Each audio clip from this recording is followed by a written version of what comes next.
Good evening everyone. Today's Ayurveda या प्लॅटफॉर्मच्या संस्कृतच्या day 1 ह्या लेक्चरचं आपण आतुरतेने वाट बघत होतो. विद्यार्थी जे आहेत ते वॅकेशन्सवर आहेत, त्याच्यामुळं कदाचित हे रेकॉर्डिंग नंतर आम्ही त्यांना उपलब्ध केल्यानंतर सिलेबस जसं जसं पुढे जाईल तसं त्यांना करण्याची मदत होईल. हिंदी वालों के लिए वापस से मैं बोलता हूँ, ये टुडेज आयुर्वेदा का जो प्लेटफॉर्म है इसमें आपका स्वागत है। और अभी का जो लेक्चर है ये आपको यूट्यूब के प्राइवेट चैनल पे मिलेगा। जो भी स्टूडेंट एनरोल हुए हैं उन्होंने हमसे संपर्क करें, उन्होंने उनका जो ईमेल एड्रेस है जो यूट्यूब पे है वो हमें शेयर कीजिए, तो we will give the recording in the private also. ज़्यादा कुछ बोलने के बजाय मैं अभी सर का थोड़ा सा इंट्रोडक्शन में करवा देता हूँ। रामचंद्र पुजारी सर जो है उनका 21 साल का संस्कृत में एक्सपीरियंस है। उनका बीएमएस हुआ है, मतलब बहुत सारे संस्कृत टीचर जो रहते हैं उनका plain MSc MA in Sanskrit रहता है, मगर सर का बीएमएस हुआ है, उसके बाद सर ने एमए किया इन द संस्कृत। तो इसका मतलब सर पूरी सिस्टम को जानते हैं और आपका जो सिलेबस है उसमें जो रिफॉर्म हुए उसके बारे में संस्कृत के जो ग्रामर है वो आपसे वो ज्ञान शेयर करेंगे। बिना कुछ वक्त गवाए मैं अभी डॉक्टर रामचंद्र पुजारी सर के पास ये अभी पीपीटी का लिए शेयर करने के लिए उनको देता हूँ। मैं अभी उनको होस्ट करे जा रहा हूँ। अगर बीच में आपको कोई क्वेश्चन है तो रेज योर हैंड्स। सर तुम्हाला होस्ट करतोय बरं का. हाँ सर, शेअर स्क्रीन करू ना. हो, शेअर स्क्रीन.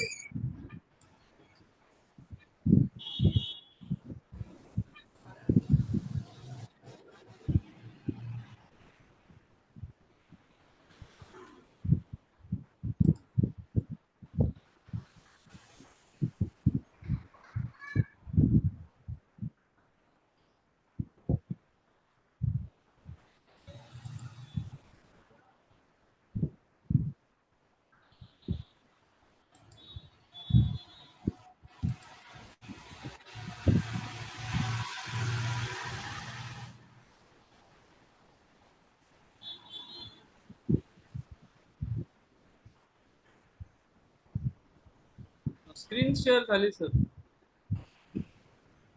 दिसतंय ना सर? हो हो, दिसतंय दिसतंय. दिख रहा है. Can I start sir? Yes sir, yes sir.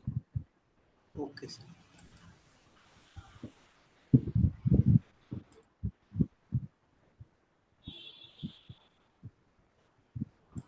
Yes.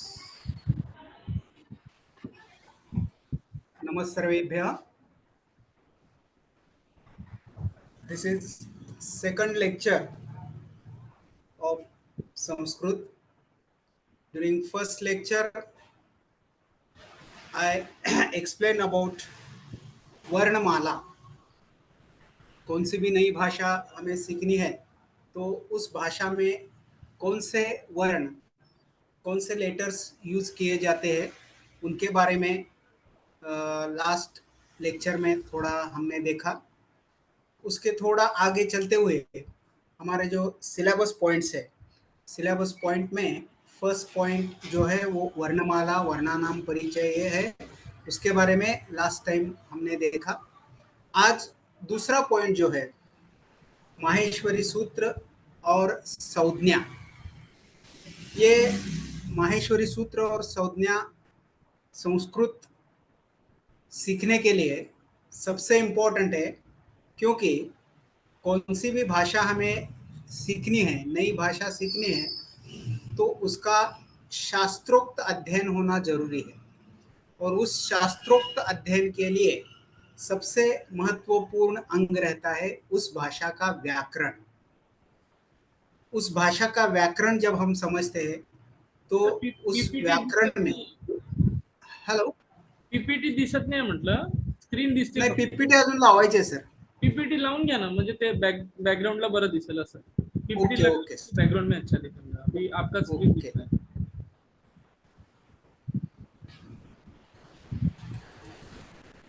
Yes.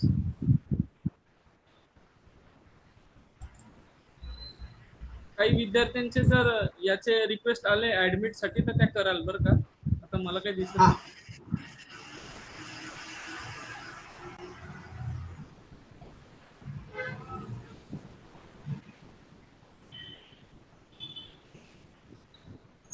Sir दिसते पीपीटी?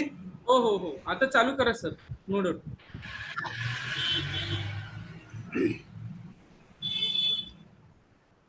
तो कौन सी भी नई भाषा सीखनी है तो उस भाषा का व्याकरण, उसका ज्ञान होना सबसे जरूरी है। अब हम आयुर्वेद सीखने के लिए, आयुर्वेद की जो भाषा है वो संस्कृत है। उस संस्कृत भाषा का अध्ययन जब हम करेंगे तभी हमें आयुर्वेद अच्छी तरह से समझ में आएगा। तो आयुर्वेद का अध्ययन करने के लिए संस्कृत भाषा का अध्ययन अनिवार्य है।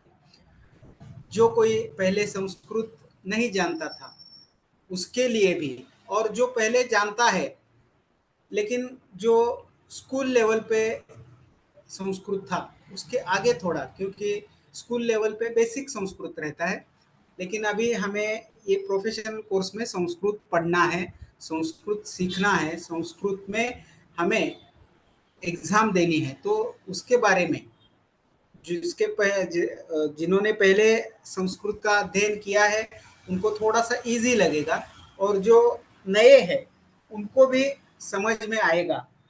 इसी इसी का प्रयास करते हुए हम आज सिलेबस पॉइंट नंबर 2 संज्ञा माहेश्वरी सूत्र जो पॉइंट है इसके ऊपर एमसीक्यू मैक्सिमम आते हैं। तो उस एमसीक्यू के हिसाब से और इसका इम्पोर्टेंस क्या है और ये हमें संस्कृत में क्यों सीखना है ये थोड़ा सा मैं बता दूंगा। तो चलिए शुरू करते हैं संज्ञा प्रकरण से। लास्ट टाइम हमने जो वर्णमाला देखी उसके आगे का जो पॉइंट है माहेश्वरी सूत्र, जो वर्णमाला है वही वर्णमाला आचार्य पाणिनि ने थोड़ी अलग तरह से बताई है, उसी को माहेश्वरी सूत्र ऐसे बोलते हैं। तो माहेश्वरी सूत्र का ज्ञान व्याकरण शास्त्र में सबसे इम्पोर्टेंट है, क्योंकि व्याकरण शास्त्र में जो कुछ भी संस्कृत का व्याकरण है वो सूत्र रूप है, और सूत्र यानी कंसाइज मैनर। जो कुछ भी बात कहनी है वो कम से कम शब्दों में बोलना, उन कम से कम शब्दों से ज़्यादा अर्थ निकलना, ये व्याकरण, संस्कृत व्याकरण का सबसे महत्वपूर्ण तथ्य है। तो ये जो संस्कृत व्याकरण के जो नियम है, सूत्र है, वो सूत्र पाणिनि ने जिसके आधार पर बनाए हैं वो माहेश्वरी सूत्र, ये सबसे इम्पोर्टेंट है, सबसे ज़रूरी है। तो संज्ञा प्रकरण में जो कुछ भी संज्ञाएं बताई है वो सभी संज्ञाएं उस माहेश्वरी सूत्र के आधार पर ही बताई है। तो संज्ञा सीखने से पहले हमें माहेश्वरी सूत्रों का ज्ञान होना जरूरी है। तो माहेश्वरी सूत्र क्या है, माहेश्वरी सूत्र किसे बोलते हैं, इसके पहले संज्ञा का थोड़ा सा इंट्रोडक्शन मैं करता हूँ, क्योंकि संज्ञा ये नई टर्म है, इसका सिंपल मीनिंग है सिंबल्स और science. It is technical grammatical term explain through सूत्र। जो कुछ भी एक नाम या एक विशिष्टपूर्ण पहचान की जो कुछ भी लक्षण रहते हैं वो पहचान के लक्षण उसको संज्ञा हम बोलते हैं। तो ग्रामर में जो कुछ भी आचार्य पाणिनि ने नाम या लक्षण बताए हैं या कुछ शब्दों का उपयोग किया है उनको हम संज्ञा बोलते हैं, और ये सभी संज्ञाएं माहेश्वरी सूत्रों के आधार पर बनाई है। तो माहेश्वरी सूत्र सीखने के बाद ही हमें संज्ञा, कौन सी संज्ञा को क्या बोलते हैं और इस संज्ञा का व्याकरण में कैसा उपयोग किया है इसका ज्ञान हम प्राप्त कर सकते हैं। ये फर्स्ट स्लाइड में मैंने सिर्फ आपके सिलेबस में जो इम्पोर्टेंट संज्ञाएं हैं उस संज्ञाओं का वर्णन किया है। हम नेक्स्ट डिटेल में उसका अध्ययन करेंगे। तो माहेश्वरी सूत्र ये सीखने के बाद ये संज्ञा का ज्ञान हमें आपको हो जाएगा। तो माहेश्वरी सूत्र इनको उपदेश ऐसा बोलते हैं। उपदेश यानी आद्योच्चारणम। गुरु जो कुछ भी शिष्य के लिए ज्ञान देता है तो वो ज्ञान देने के लिए जो कुछ भी उच्चारण करता है, आशीर्वचन शब्द रहेगा, कुछ तो सूत्र रहेगा, नहीं तो कुछ न कुछ संदेश रहेगा, उसको उपदेश बोलते हैं। तो इसीलिए उपदेश की व्याख्या बताई है आद्योच्चारणम। It is the first utterance of the sage Panini. हम व्याकरण शास्त्र सीखने जा रहे हैं। व्याकरण शास्त्र पाणिनि ने हमें बताया है, तो पाणिनि के सभी शब्दों को हम उपदेश मानते हैं। तो इस पाणिनि को जो उपदेश प्राप्त हुए वो उपदेश है माहेश्वरी सूत्र।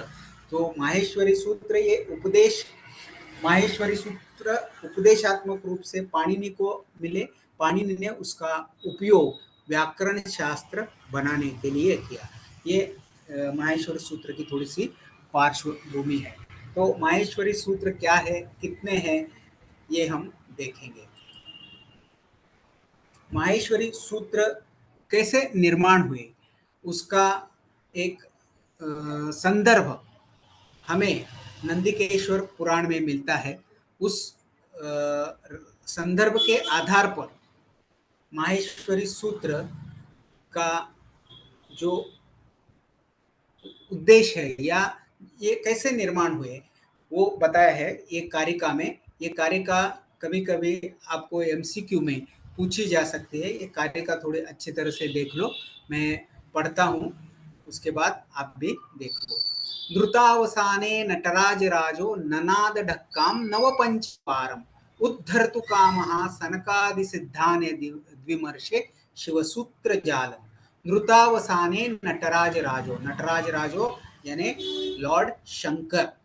लॉर्ड शंकर जब तांडव नृत्य कर रहा था लोक कल्याण के लिए, लोक के हित के लिए तांडव नृत्य कर रहा था, तो उसके अंत में उसने ननाद ढक्काम, उसका जो डमरू रहता है वो डमरू नवपंचवारम यानी 14 बार बजाया।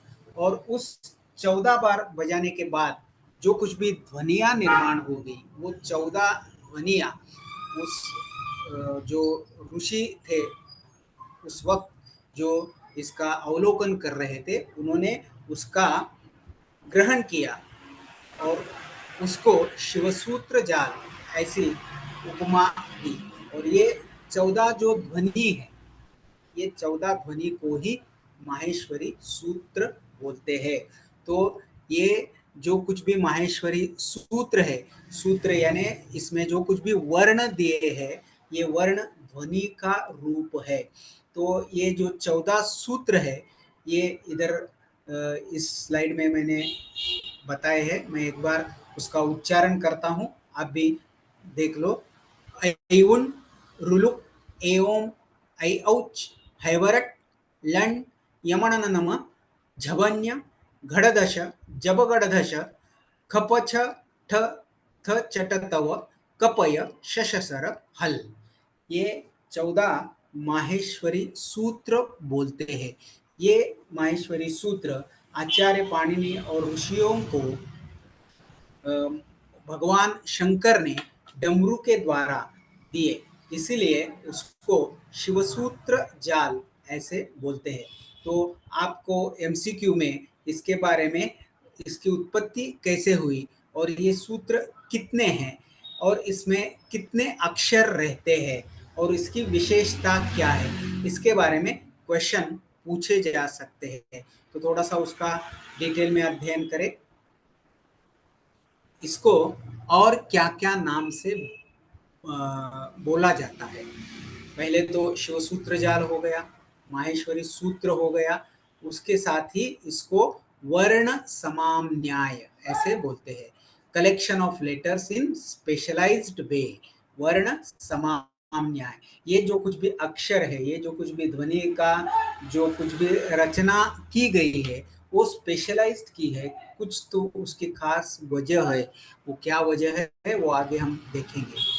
तो उसको वर्ण समाम न्याय ऐसे ही बोलते हैं। और उसको शिव सूत्र भी बोलते हैं, क्योंकि ये शिव से प्राप्त हुए हैं। उसको अनादि सूत्र ऐसे भी बोलते हैं, क्योंकि इस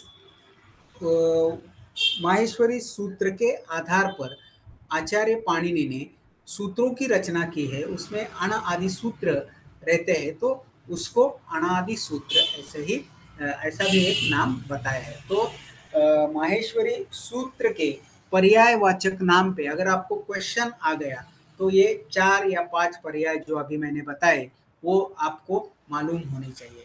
पहला है माहेश्वरी सूत्र, उसके बाद शिव सूत्र, उसके बाद वर्ण समाम न्याय और उसके बाद अनादि सूत्र। ये उसके पर्याय नाम है। ये एक एमसीक्यू के लिए उसका इम्पोर्टेंस है। दूसरा, इसमें कितने अक्षर रहते हैं वर्णमाला में, क्योंकि वर्णमाला ये पहले हमारी पहचान है संस्कृत के वर्णों से। तो उस वर्णमाला में हमने 48 लेटर्स पढ़े हैं। उस 48 लेटर्स में माहेश्वरी सूत्र में सिर्फ 42 लेटर्स है, 42 वर्ण है। ऐसा क्यों है? ये जो 6 अक्षर नहीं है वो 6 अक्षर कौन से नहीं है? दीर्घ स्वर, यानी कि आ, दीर्घ ई, दीर्घ उ, दीर्घ रू, ये 4 वर्ण। और अयोगवाह, अयोगवाह यानी अम और अह, ये अयोगवाह हम वर्णमाला से सीखते हैं। और 2 भी अयोगवाह है, वो प्रत्याहार के बाद हम देखेंगे। तो अयोगवाह में पहले 2 जो है वो अम और आहा, और आगे के 2 ऐसे 4 अयोगवाह रहते हैं। ये इनको अयोगवाह क्यों बोलते हैं? क्योंकि इसका माहेश्वरी सूत्रों के साथ कुछ भी संबंध नहीं है। अम और आहा और बाकी के जो 2 अयोगवाह बोलते हैं, उपदमानीय और जिह्वामूलीय, ऐसे 4 अयोगवाह है। तो उनका माहेश्वरी सूत्र के साथ कोई भी संबंध नहीं है। कुछ भी सूत्र माहेश्वरी पाणिनि ने ये अयोगवाह के बारे में बताया नहीं है। माहेश्वरी सूत्र में उसका अंतर्भाव नहीं है, इसलिए उनको अयोगवाह बोलते हैं। तो दीर्घ स्वरों का भी अंतर्भाव नहीं है, उनको अयोगवाह नहीं बोलते, क्योंकि जो कुछ भी ह्रस्व स्वर है, यानी अ ई उ रू लू, जो अभी माहेश्वरी सूत्र में देखे, जो कुछ भी सूत्र है, जो कुछ भी नियम है, वो ह्रस्व स्वरों के लिए जो भी नियम है वही दीर्घ स्वरों के लिए नियम आचार्य पाणिनि ने बताए हैं।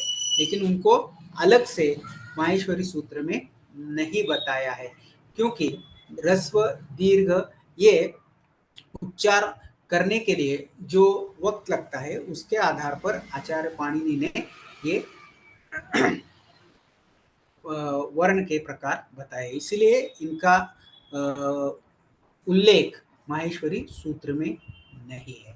तो इसीलिए दीर्घ स्वर 4 आ, दीर्घ ई, उ और रू, ये 4, और अयोगवाह अम, आहा, उपदमानीय और जिह्वामूलीय, ऐसे 4 अयोगवाह ये इसमें नहीं है। इसीलिए माहेश्वरी सूत्र में कितने वर्ण रहेंगे अभी? 42। क्वेश्चन एमसीक्यू में आ सकता है, माहेश्वरी सूत्र में कितने वर्ण रहते हैं, या माहेश्वरी सूत्र में कौन से वर्ण नहीं है, ऐसा भी क्वेश्चन आ सकता है। तो वर्ण है 42, 42, और कौन से नहीं है? दीर्घ स्वर और अयोगवाह। उसके बाद माहेश्वरी सूत्रों की संख्या, माहेश्वरी सूत्रों की संख्या 14 है, और ये ध्यान में रखना बहुत इजी है। 9 पंचवारम, 9 और 5 ये दोनों मिलके होते हैं 14। ये अगर आपने सूत्र से या श्लोक से ध्यान में रखा तो भी चलता है, नहीं तो जो 14 सूत्र अलग दिए हैं, ये 14 अंक आपने अगर देख के उसके बारे में आंसर दिया तो भी चलता है। तो ये माहेश्वरी सूत्र 14 रहते हैं। तो माहेश्वरी सूत्र के बारे में जो कुछ भी संख्यात्मक ज्ञान है उसमें 14 और 42 ये दो संख्याएं सबसे इम्पोर्टेंट है।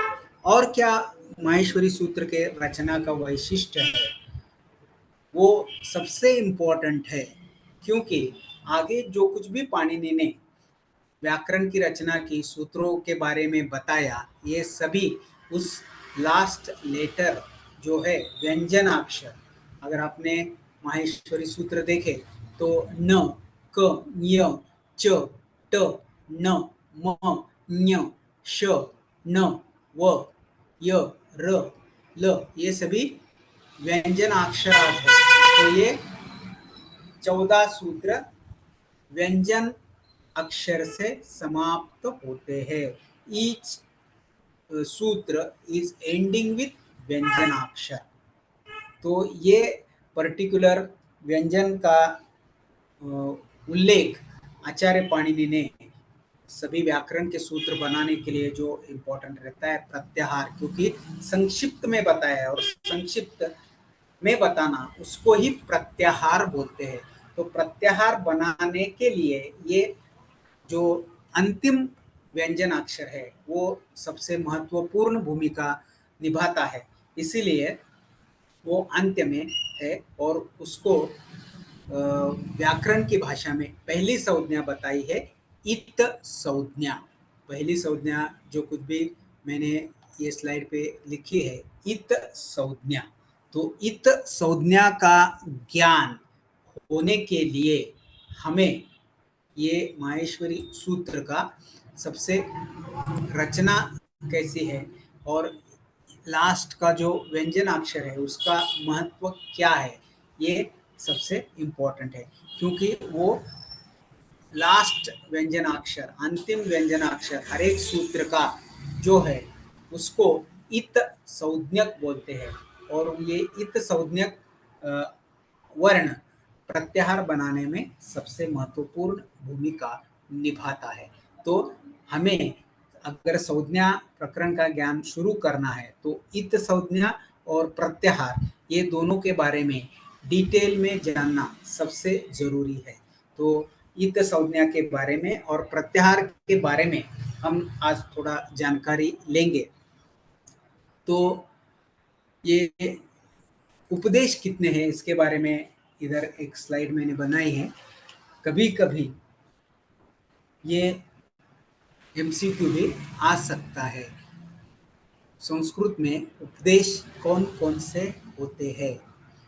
धातु, सूत्र, कण, उणादय, वाक्य, लिंगानुशासन, आगम, प्रत्यय और आदेश, ऐसे उपदेश आचार्य पाणिनि ने बताए हैं। उपदेश यानी इन सिंपल अंडरस्टैंडेबल मीनिंग, यानी उसका जो कुछ भी नाम है या जो कुछ भी वर्णन है उसके आगे धातु, अगर धातु उपदेश लिया तो धातुओं के बारे में बताया है। सूत्र लिया तो सभी सूत्र के भी प्रकार बताए हैं, तो सूत्र के बारे में बताया। ये ज़्यादा इम्पोर्टेंट अभी नहीं है, पहले के सिलेबस में था, लेकिन अभी सिर्फ संख्या के लिए या कौन कौन से उपदेश व्याकरण में रहते हैं इसके बारे में अगर क्वेश्चन आ गया तो इसके लिए ये स्लाइड मैंने आपके लिए बनाई है। ये ज़्यादा इम्पोर्टेंट नहीं है, लेकिन इम्पोर्टेंट जो है वो है इत संज्ञा। इत संज्ञा ये पहली सबसे इम्पोर्टेंट संज्ञा है। इत संज्ञा, इत यानी एंडिंग, इसका हमें मेमोराइज करने के लिए इत, ई यानी एंड, ऐसे ध्यान में रखा तो आपको इजी लगेगा। इत संज्ञा। तो हमें वर्णों के भेद में, वर्णमाला में हमें दो भेद बताए मैंने, स्वर और व्यंजन। तो इत संज्ञा स्वरों के लिए भी होती है, इत संज्ञा व्यंजन के लिए भी होती है। तो इत संज्ञा व्यंजन के लिए कौन सी होती है और स्वर के लिए कौन सी होती है, इसके बारे में थोड़ा सा जान लेंगे। पहले स्वर के बारे में, क्योंकि स्वर के बारे में जो कुछ भी और व्यंजन के बारे में भी जो कुछ भी इत संज्ञा के बारे में बताता है, तो उसका पहला जो कुछ भी उपदेश बताया, उपदेश यानी माहेश्वरी सूत्र, उसमें जो पर्टिकुलर एक लक्षण बताया है स्वर के बारे में, मैं बोलता हूं, उपदेशे अनुनासिको अच इत संज्ञः स्यात्। उपदेशे अनुनासिको अच इत संज्ञा स्यात्। उपदेश में अनुनासिक स्वर जो रहते हैं उनको इत संज्ञा होती है। अनुनासिक स्वर किसे बोलते हैं उसका वर्णन आगे प्रयत्न संज्ञा में आचार्य पाणिनि ने बताया है। अनुनासिक अभी आपको ध्यान में आने के लिए, जिस वर्ण का उच्चारण हम नासा सहित करते हैं उसको अनुनासिक बोलते हैं। वर्ण के उच्चारण में लिए उदाहरण के तौर में ये अनुस्वार बोलने के लिए हम नासा से या तो हवा छोड़ते हैं या नासा से हवा अंदर लेते हैं। ये सभी प्रयत्न में आप डिटेल में समझ जाएंगे। अभी सिर्फ अनुनासिक स्वर है उनको इत संज्ञा बताई है, इतना सिर्फ याद रखो। इसके बारे में एमसीक्यू में क्वेश्चन आ सकता है। कभी कभी सूत्र दिया जाता है, उपदेशे अनुनासिको अच डैश डैश डैश इत संज्ञा स्यात्, या अनुनासिक स्वर कौन उनको क्या बोल सकते हैं, ऐसा एमसीक्यू में क्वेश्चन आ सकता है। ये सभी माहेश्वरी सूत्र, वर्णमाला, ये सभी संज्ञा, ये सभी हमें एमसीक्यू के लिए है, तो एमसीक्यू के हिसाब से ही हम उसका ज़्यादा से ज़्यादा अध्ययन कर रहे हैं। दूसरा है व्यंजन के लिए, ये सबसे इम्पोर्टेंट है, क्योंकि प्रत्याहार जो कुछ भी आगे का संज्ञा है वो सर जानने के लिए। हाँ, 7 हॅलो. 7 मिनिटं राहिलेत म्हटलं, त्या हो, दृष्टीने हो. करा. उरलेल्या स्लाइड आपण पुढच्या लेक्चरला घेऊ. Okay, okay sir, okay, okay. व्यंजन के बारे में, उपदेशे अंत्यम हल इतस्यात्. At the ending letters, all the ending letters of Maheshwari Sutra are gets इत संज्ञा, ये सबसे इंपॉर्टेंट है। उपदेशे अंत्यम हल इत्यस्यात्, माहेश्वरी सूत्र का हर एक सूत्र व्यंजनाक्षर से खत्म होता है, तो वो व्यंजनाक्षर को इत संज्ञा बोलते हैं। फॉर एग्जाम्पल, अयुण में से न, रुलुक में से क, एवं में से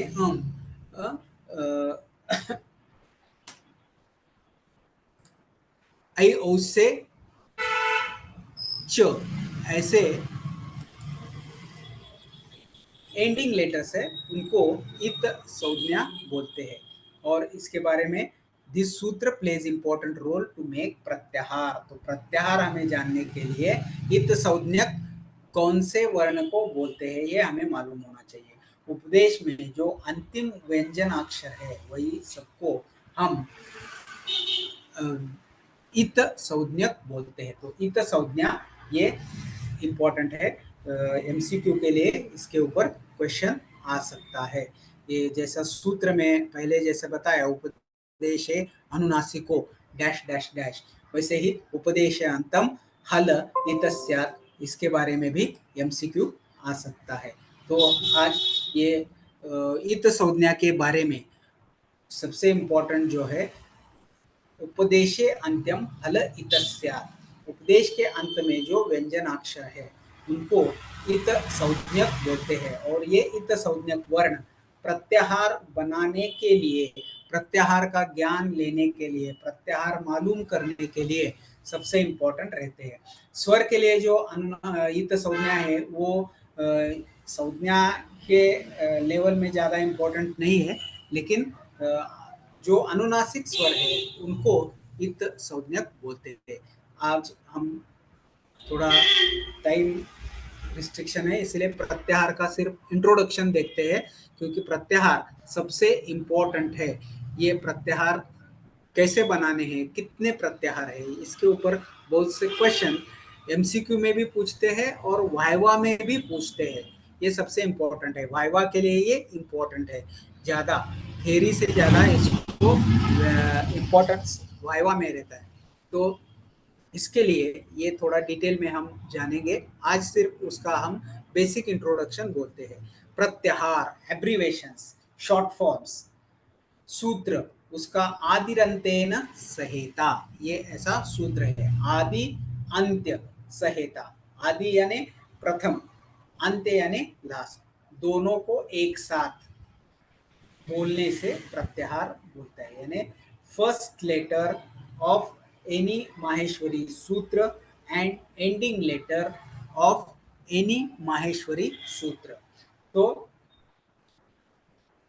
इनके जुड़ जाने से जो कुछ भी हम बनाते हैं उसको प्रत्याहार बोलते हैं। तो प्रत्याहार बनाने के लिए सूत्र में से सिर्फ आदि वर्ण नहीं है, आदि मध्य और अंत, ये वर्ण भी हम यूज कर सकते हैं, क्योंकि उसका जो ये दिया है अनुवृत्ति और वृत्ति, संस्कृत के सूत्र समझने के लिए वृत्ति और अनुवृत्ति, आगे का श्लोक और पीछे का श्लोक दोनों का मिलाप करके, दोनों का अर्थ जान के हम सूत्र का अर्थ बता सकते हैं। तो उसके आधार पर आदि मध्य अंत्यादाना ऐसा बताया है। तो आदि यानी प्रथम, मध्य यानी वो सूत्र में जितने बाकी के वर्ण हैं वो, और अंतिम वर्ण, ऐसे मिलके हम प्रत्याहार बना सकते हैं। तो इस सूत्र के आधार पर हम अमर्याद प्रत्याहार बना सकते हैं, लेकिन पाणिनि ने सिर्फ 43 नंबर्स ऑफ प्रत्याहार यही इंपॉर्टेंट बताए, क्योंकि ये 43 नंबर्स ऑफ प्रत्याहार व्याकरण के सभी सूत्रों के लिए ज़्यादा से ज़्यादा आचार्य पाणिनि ने यूज किए है। तो प्रत्याहार के बारे में उसका सूत्र और उसका number, authentic number, question, tricky question ऐसा रहता है उसके बारे में, प्रत्याहार संख्या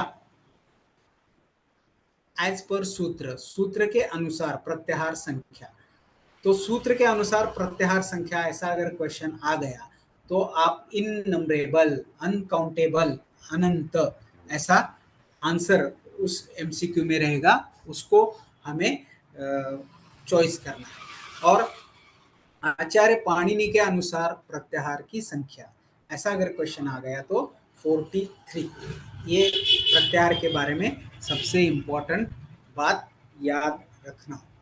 सर टाइम संपत आलाय. Hello hello. 1 मिनिट राहिलाय सर, 1 मिनिट. हा, मग प्रत्याहार मी नंतर मग डिटेलमध्ये घेतो मग. चालेल. ओके, समारोप करून घ्या. तर समारोप हॅलो. हो हो हो हो. तो प्रत्याहार के बारे में ये क्वेश्चंस आ सकते हैं। तो प्रत्याहार सबसे इम्पोर्टेंट है, इसीलिए हम उसका डिटेल नॉलेज हम थोड़ा एक लेक्चर उसके बारे में ज़्यादा रखेंगे। तो आज के लेक्चर में हमने माहेश्वरी सूत्र कितने हैं, माहेश्वरी सूत्रों की उत्पत्ति कैसी हो गई, और माहेश्वरी सूत्र में कितने वर्ण रहते हैं, उसकी रचना कैसी है, इसके बारे में एमसीक्यू कैसे आ सकते हैं, और इत संज्ञा किसे बोलते हैं, प्रत्याहार का सिर्फ बेसिक इंट्रोडक्शन हमने आज पढ़ा है। तो